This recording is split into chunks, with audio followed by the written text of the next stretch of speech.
putus yang beruklah mati, ingat Allah. Kerana gejuk tarikat Naqsyabandi, zikir ismu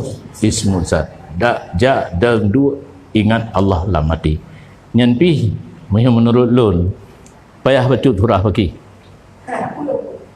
Belum berai nak tulu ile nak lembaga.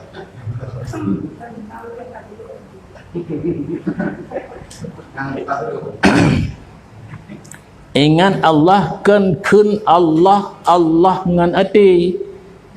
Nya rata tempat tulu makna ingat Allah ngan ati kun Allah ngan ati kan ci ne ingat sesuatu yang telah lupa bagaimana datang ingat ci punayu le perumahuna katua bate tingat pematolong kata-kata perumahnya ana menan ke makna ingat Allah lamati kan Allah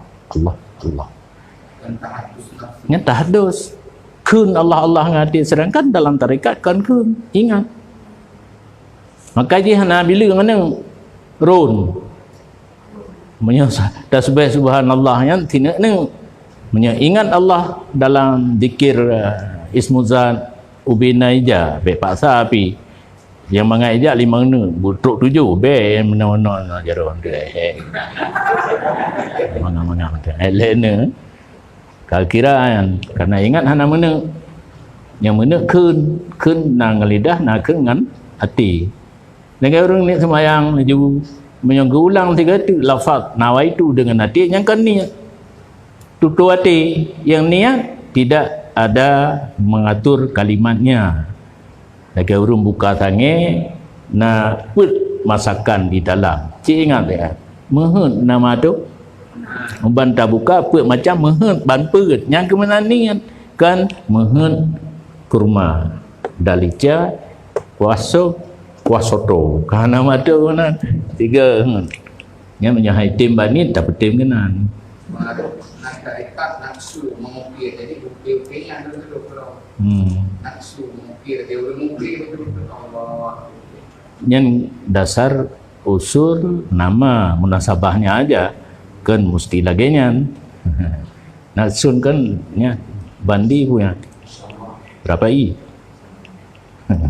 nya asal istimbat dudo ya mungkin di urumbuh nanti kan yang dasar pemikiran urung duduk pakan tarikat yang laginya amalan kan Naqsyabandi karena terukir nama Allah dalam hati mengatai dia tajak bawa pegat barung apa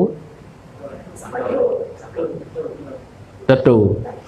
tajak bawa pegat tato dari operasi dari tulis Allah tak selesai dia saya pun dalam penjelasan note pun kan menancip guyu bayangkan nan mi yang salah surah hingga dibegah bak ngan watanya ho nyai uji kamu surat Allah batameh pi Allah banyak engkau Allah fikir mana naji padahal kan ho yang tak pu yang tak pubut namun dalam hati ingat Allah nyanyi betul ni benar terukir dengan nama yang paling bagus sangka lagi yang tabe yang permulaan ingat Allah dalam hati dan ingat tang muduli kalimat Allah bahati hanap begah panjang lebar nan tagai ia maju katingan Allah ngati kawe kan terukir lucu katanya duduk nak terima li menglah dua ya pegang geng-geng na yang menarik dulu kali tabu ihya kampung Turahaya baru dulu mam ya tapresnya pajan mah nak tak jangan di dayah pun hana dapat sah hana urun tim cik maka di dayah belah limang leh ai paksa hana merumpa ijazah aliyah hana selesai tuluk dia 30 huruf 3 puasa